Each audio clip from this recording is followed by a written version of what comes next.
Nah, itu adalah beberapa faktor itu ya dari segi perawatan sama dari segi makanan yang paling umum. Tapi kalau untuk dari segi kesehatan itu biasanya karena sapi sakit ya sama aja sama kayak manusia gitu. Jadi ketika antibodinya turun itu pasti karena yang pertama ketika nafsu makannya kurang, terus kemudian pakannya kurang dan lain sebagainya, itu pasti nanti menyebabkan antibodi turun dan sakit gitu. Kalau kamu butuh info update seputar peluang usaha, serba-serbi bisnis kuliner, inspirasi bisnis, dan kisah sukses pelaku usaha, stay tune di channel YouTube TV Bisnis.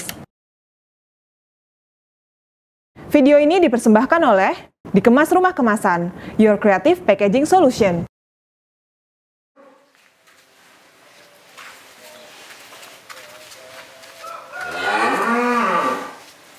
Perkenalkan, nama saya Diah Hutami. Saya di sini selaku supervisor dari Bengkel Sapi Kalijeruk. Nah, kalau untuk Bengkel Sapi Kalijeruk ini sendiri itu sebenarnya kita lebih berfokus ke memperbaiki atau lebih ke memperbaiki nutrisi untuk sapi-sapi yang kurang nutrisi, terus kemudian nanti kita perbaiki sapi-sapi yang rusak kayak gitu. Jadi kita perbaiki di nutrisi pakannya. Nah, kalau untuk lahirnya Bengkel Sapi Kalijeruk ini kan sebenarnya bermula dari sebenarnya ownernya itu kan adalah Prof. Ali Agus, yaitu Dekan Fakultas Peternakan UGM saat ini. Terus kemudian itu adalah ahli nutrisi kayak gitu, dan dia itu dulunya itu adalah memiliki salah satu perusahaan kayak gitu. Dimana di perusahaan itu banyak sekali sapi-sapi yang kekurangan nutrisi, terus kemudian dagingnya pucat dan sapi-sapinya itu buta. Nah, ketika malam hari itu kayak dia itu nggak bisa lihat kayak gitu. Nah, akhirnya ownernya ini itu akhirnya tuh menciptakan suatu produk. Nah, terus kemudian dari situ itu ada dimunculkan suatu produk yang dinamakan nanti booster sapi, ada juga SBP. Nah, itu dari dua produk itu akhirnya dibangunlah di sini kayak gitu untuk memperbaiki sapi-sapi. Jadi kita sebenarnya sapi-sapi yang ada di sini itu lebih dari sapi-sapi yang dari perusahaan sebenarnya dibawa ke sini. Jadi sapi-sapi perusahaan yang sakit, terus kemudian kurus kayak gitu, yang kekurangan nutrisi ya, seperti sapi-sapi pedet yang stunting lah kayak gitu. Jadinya kita perbaiki di sini. Ada juga sapi-sapi yang kita beli dari pasar yang kurus-kurus kayak gitu. Kalau untuk metodenya itu atau pelayanan yang kita berikan itu biasanya di sini kita itu treatment itu dari metode bengkel sapi. Nah, metode bengkel sapi itu ya seperti tadi yang saya sebutkan, bahwa di sini itu kita hanya menggunakan produk itu dari kita menambahkan konsentrat itu kita buat fermentasi dengan menggunakan SBP, terus kemudian nanti kita tambahkan mineral itu dengan booster sapi. Untuk pelayanan yang kita gunakan itu adalah itu. Terus kemudian kita hanya melayani perbaikan sapi-sapi itu yang dari perusahaan. Untuk orang-orang luar itu sementara kita belum bisa melayani kayak gitu. Jadi kita karena hitungannya juga mungkin nanti susah kayak gitu, kita untuk sampai saat ini kita belum ada format yang tepat di mana ketika ada misalnya peternak kayak gitu, misal ingin nitip sapi di sini, terus kemudian nanti perawatan kayak gitu gimana, terus pembayarannya di akhir kayak gimana, nanti kita belum bisa. Jadi kita sampai saat ini untuk pelayanannya kita baru melayani yang dari perusahaan, karena kan jelas hitung-hitungannya kayak gitu. Kalau sapi-sapi yang dibawa ke sini itu paling banyak itu undernutrisi sih sebenarnya. Jadi sapi itu ada yang misal usianya itu di sini itu kemarin yang terakhir datang itu ada yang sudah poel 2, jadi usianya sekitar 2 tahunan lebih, itu masih sangat-sangat kurus, berat badannya itu hanya di angka 70 kilo. Nah, itu jadi memang sapinya itu kurus, terus kemudian ya kayak tinggal tulang sama kulit kayak gitu. Kalau untuk Bengkel Sapi Kalijeruk sendiri itu untuk kapasitas itu sebenarnya kita untuk sapi itu kita bermainnya nggak cuman di sapi potong kayak gitu, jadi kita emang macam-macam kayak gitu. Ada yang kita memang sapi untuk penggemukan, terus kemudian ada untuk yang untuk breeding, terus kemudian ada sapi perah, terus kemudian ada sapi-sapi pedet-pedet yang kurus kayak gitu. Jadi memang kita di sini ada banyak lah kayak gitu. Kalau sebenarnya tujuannya itu kan karena emang sesuai nama ya sebenarnya. Kalau untuk tujuan itu sebenarnya sesuai nama, di mana namanya kan bengkel sapi. Jadi sebenarnya kita arah tujuan utamanya itu adalah kita memperbaiki sapi-sapi yang rusak, yang kurus kayak gitu. Itu sebenarnya tujuan utama. Tapi karena kita pun di sini sebagai edukasi kayak gitu, kita mengedukasi ke masyarakat kayak gitu. Jadinya kita di sini pun juga melihara sapi-sapi yang dipelihara di masyarakat, di mana ketika masyarakat itu inginnya belajar tentang penggemukan, kita ada, terus kemudian inginnya belajar tentang sapi perah, kita ada kayak gitu, terus kemudian inginnya belajar breeding dan lain sebagainya, itu kita ada semua kayak gitu. Kalau untuk sapi yang sehat itu biasanya itu bisa dilihat secara fisik ya. Kita akan bahas tentang secara fisik, karena kalau misalnya kita bahas tentang kesehatan yang lebih mendalam itu kan itu udah wewenangnya dokter hewan kayak gitu ya. Jadi kita di sini membahas secara fisik. Kalau untuk secara fisik itu yang bisa terlihat dari sapi-sapi yang sehat itu biasanya itu mulai dari bulu kayak gitu. Bulunya itu biasanya sudah klemis, terus kemudian bulunya halus kayak gitu, nggak jegring-jegring kayak gitu. Terus kemudian dari perawakannya bagus, nafsu makannya bagus, terus kemudian juga nggak ada cacat kayak gitu, ada luka-luka kayak gitu. Biasanya untuk sapi yang sehat lebih ke arah situ sih, ke secara fisiknya kayak gitu. Kalau untuk kita biasanya treatment awal kayak gitu untuk sapi-sapi yang baru datang itu biasanya yang penting gimana caranya sapi itu mau makan, kuncinya itu. Yang penting sapi itu mau makan, itu berarti nanti maksudnya arah kita untuk membuat dia itu menjadi lebih sehat itu pasti mudah kayak gitu.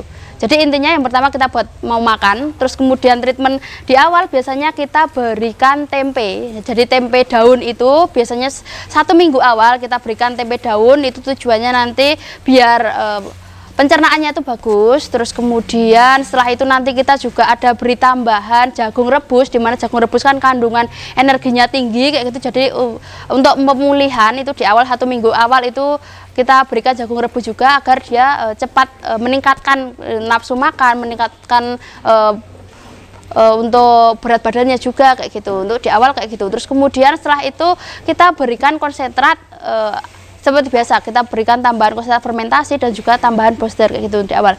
Kalau untuk pemeliharaan itu tergantung dari kondisi sapi. Biasanya kita itu pemeliharaan itu sekitar 3–6 bulan. Nah, itu udah mulai ada perubahan biasanya. Kalau untuk pedat-pedat sekitar 6 bulan, 3–6 bulan itu sudah mulai kita jual. Tapi kalau untuk sapi-sapi yang besar, maksudnya kita yang beli dari pasar kayak gitu, kurus kayak gitu, mungkin kalau untuk sapi yang sudah di usia 2 tahunan lebih itu mungkin kita butuh waktu sekitar ya 4 bulan lebih lah, itu baru bisa nanti menunjukkan perubahan.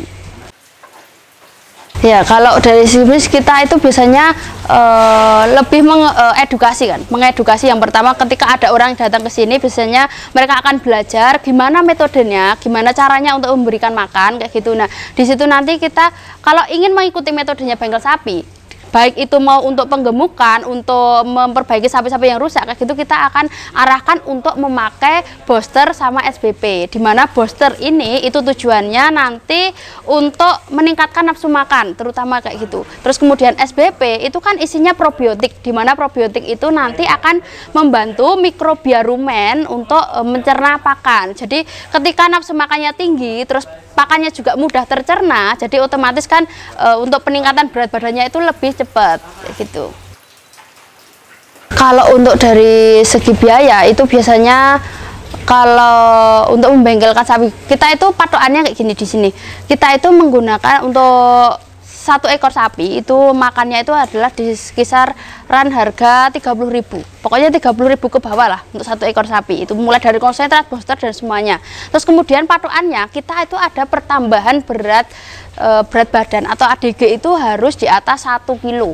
Nah, misalnya kayak gini, ketika kita pakannya itu 30.000, terus kemudian pertambahan berat badannya 1 kilo itu dikonversi bobot hidup itu misal 50.000, berarti kan kita punya keuntungan 1 harinya itu sekitar 20.000. Nah, kayak gitu. Terus kemudian kalau untuk penggunaan booster itu kan penggunaannya sedikit banget, sekitar 0,5% kayak gitu. Jadi untuk pemberian 1 kali pakan kayak gitu itu hanya sekitar butuh uang sekitar 200 rupiah lah kayak gitu pertambahannya. Kalau untuk faktor-faktor utama itu emang di pakan ya tentunya. Jadi kalau emang untuk orang-orang yang maksudnya masyarakat kayak gitu, yang pertama mereka kan masih metodenya itu komboran. Terus kemudian mereka pun juga ketika memberikan makan itu kayak eman-eman lah gitu. Jadi memang kan mereka kan misalnya satu sak konsentrat itu mungkin bisa untuk 1 bulan lah kayak gitu. Jadi gimana caranya mereka itu memberi pakan sehemat mungkin. Karena apa? Karena tujuan mereka itu hanya untuk sampingan. Intinya itu untuk tabungan. Jadi ketika sewaktu-waktu mereka butuh mungkin 1 tahun atau 2 tahun yang akan datang, mereka punya tabungan. Nah, jadi emang biasanya itu faktor utama itu di pakan, terutama di pemberian konsentrat kayak gitu. Karena memang terhitung kalau untuk konsentrat itu kan pakan tambahan, tapi kan mungkin kalau untuk peternak-peternak yang biasanya itu maksudnya peternak rakyat kayak gitu itu melihat bahwa konsentrat itu adalah mahal. Padahal sebenarnya enggak, karena ketika kita hitung-hitung, misalnya ketika kita memberi makan banyak, terus kemudian sapinya itu juga jauh lebih gemuk, pasti nanti kita juga dapat keuntungan yang lebih kayak gitu. Tapi kan kalau untuk di peternak enggak. Jadi yang pertama faktornya adalah makan, terus kemudian yang kedua itu di perawatan kayak gitu. Perawatannya itu biasanya mereka itu kurang pas. Jadi untuk dari waktu pemberian pakan, padahal kan kalau ngasih pakan itu kan harusnya itu waktunya tepat. Tapi biasanya peternak itu karena ya sambilan itu tadi mungkin dari pulang kerja mungkin jam 4, jam 5 atau mungkin pagi nggak dikasih makan dan lain sebagainya. Jadi waktu pemberian pakannya juga nggak tepat. Nah, itu adalah beberapa faktor itu ya dari segi perawatan sama dari segi makanan yang paling umum. Tapi kalau untuk dari segi kesehatan itu biasanya karena sapi sakit ya sama aja sama kayak manusia lah gitu. Jadi ketika antibodinya turun itu pasti karena yang pertama ketika nafsu makannya kurang, terus kemudian pakannya kurang dan lain sebagainya, itu pasti nanti menyebabkan antibodi turun dan sakit gitu. Yang pertama yang diperhatikan adalah nutrisi pakannya kayak gitu, karena kita harus tahu maksudnya kebutuhan sapi itu berapa, mulai dari kebutuhan makannya, nutrisi yang dibutuhkan itu berapa, terus kemudian hal-hal apa saja yang dibutuhkan untuk mencukupi nutrisi itu. Karena seperti mineral, terus kemudian yang lainnya kayak gitu, itu adalah salah satu hal yang maksudnya biasanya peternak itu nggak pakai kayak gitu. Kayak mineral misalnya kayak yang kita gunakan di sini kan ada booster. Nah, itu peternak biasanya itu nggak pakai karena mereka menganggap bahwa ketika sapi itu sudah dikasih makan sudah cukup. Padahal nutrisi itu harus lengkap dan seimbang. Nah, kayak gitu. Jadi memang harus semuanya ada, mulai dari vitamin, mineral, terus kemudian energi, protein, serat, semuanya itu harus seimbang. Nah, itu untuk tipsnya kayak gitu. Jadi peternak itu harus tahu kebutuhan makan sapi yang seimbang itu kayak gimana kayak gitu.